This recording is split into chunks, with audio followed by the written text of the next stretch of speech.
નમસ્કાર, CIT trust news ગુજરાતમાં આપનું સ્વાગત છે. હું છું એન્કર પ્રાચી. અંકલેશ્વર જીઆઈડીસીમાં વ્યાજખોરનો આતંક. 50 લાખના બદલે 1.26 કરોડ વસૂલ્યા છતાં વધુ નાણાં માટે પરિણીતિના ઘરે જઈ જાનથી મારી નાખવાની ધમકી આપતા પોલીસ ફરિયાદ. અંકલેશ્વર જીઆઈડીસી પોલીસ મથકેથી પ્રાપ્ત વિગતો અનુસાર જલધારા ચોકડી પાસે આવેલ સહજાનંદ એપાર્ટમેન્ટમાં રહેતા પ્રવીણાબેન યોગેશભાઈ મોદીએ ભરૂચના વ્યાજખોર અફઝલ ફઝલ રહેમાન પઠાણ અને તેના અન્ય 2 થી 3 સાગરીતો વિરુદ્ધ ગંભીર ગુનો નોંધાવ્યો છે.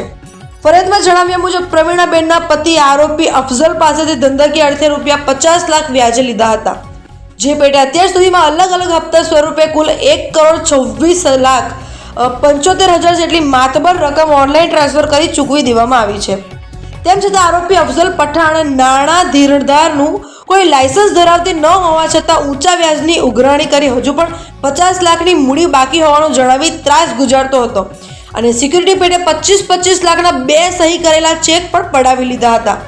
આશરે 15 દિવસ પહેલા આરોપી અફઝલ પઠાણ તેના 2-3 અજાણ્યા સાગરીતો સાથે ફરિયાદીના ઘરે તેમજ સોસાયટીના ગેટ પાસે આવી પહોંચ્યો હતો અને વ્યાજના નાણાંની ઉઘરાણી કરી વિભત્સ ગાળો બોલી ટાંટિયા તોડી નાખી જાનથી મારી નાખવાની ધમકી આપી હતી.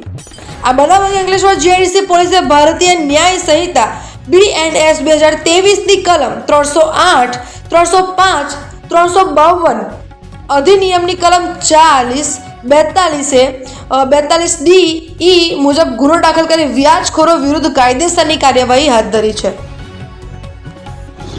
પ્રવીણાબેન યોગેશભાઈ મોદી, અંકલેશ્વર જીઆઈડીસી રહેવાનું.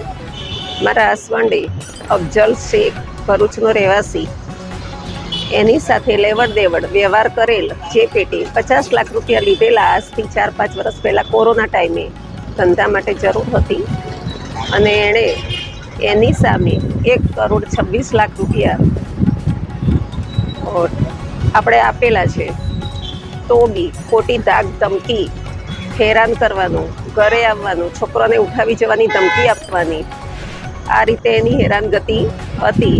એના માટે મેં જીઆઈડીસી પોલીસ સ્ટેશન ફરિયાદ નોંધાવી અને પોલીસ સ્ટેશનનો સારો એવો સપોર્ટ છે અને એની યોગ્ય કાર્યવાહી થઈ ગઈ છે. અંકલેશ્વર જીઆઈડીસી પોલીસ સ્ટેશનમાં એક ગુનો દાખલ કરવામાં આવ્યો છે, જેમાં કલમ 308(2), 308(5), 352, 351(2), 351(3), 54 તથા ગુજરાત નાણાં ધીરધાર અધિનિયમની કલમ 40, 42A તથા 42DE મુજબનો આ ગુનો દાખલ કરવામાં આવ્યો છે.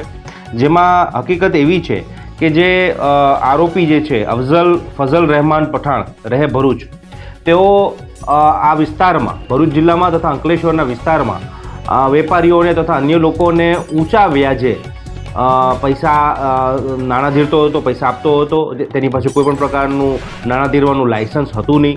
તેમ છતાં ખૂબ જ ગેરવ્યાજબી રીતે અને ઇલીગલ રીતે આ ઊંચા વ્યાજે એ પૈસા ધીરતો હતો અને એક પ્રકારની ટ્રેપ પણ ગોઠવતા હતા. અને જ્યારે પણ આ લોકો જે છે એમની મજબૂરીનો ફાયદો ઉઠાવી અને જ્યારે પણ એ પોતે પૈસા ના ભરી શકે ત્યારે તેને ધાકધમકી આપી, તેમને ડર બતાવી, તેમનો પીછો કરી, તેમના ઘરે પહોંચી જઈ તથા એક પ્રકારની પઠાણી ઉઘરાણી કરવાની ટેવ ધરાવતા હતા અને એક રીતે જોઈએ તો ઓર્ગેનાઇઝ વેમાં એક આ પ્રકારનો એક કારોબાર ચલાવી રહ્યા હતા, જેની માહિતી પોલીસને મળી હતી.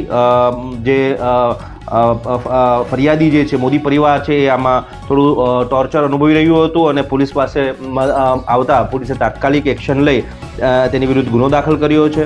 લગભગ 50 લાખ જેટલા રૂપિયા છે એ વ્યાજે આપવામાં આવ્યા હતા, જેમાં 45 મહિના સુધી લગભગ 2,15,000ના 45 હપ્તા એમ કરીને 96,75,000 તથા 15 મહિના સુધીના વ્યાજના 2 લાખના 15 હપ્તા એમ કરીને 1,26,75,000 જેટલા પૈસાનો આમાં વ્યવહાર પણ અમારા ધ્યાનમાં આવ્યો છે પ્રાથમિક દ્રષ્ટિએ.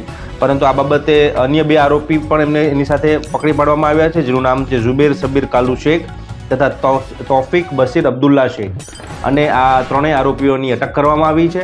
આ જે મુખ્ય આરોપી જે છે ફઝલ રહેમાન સૈયદ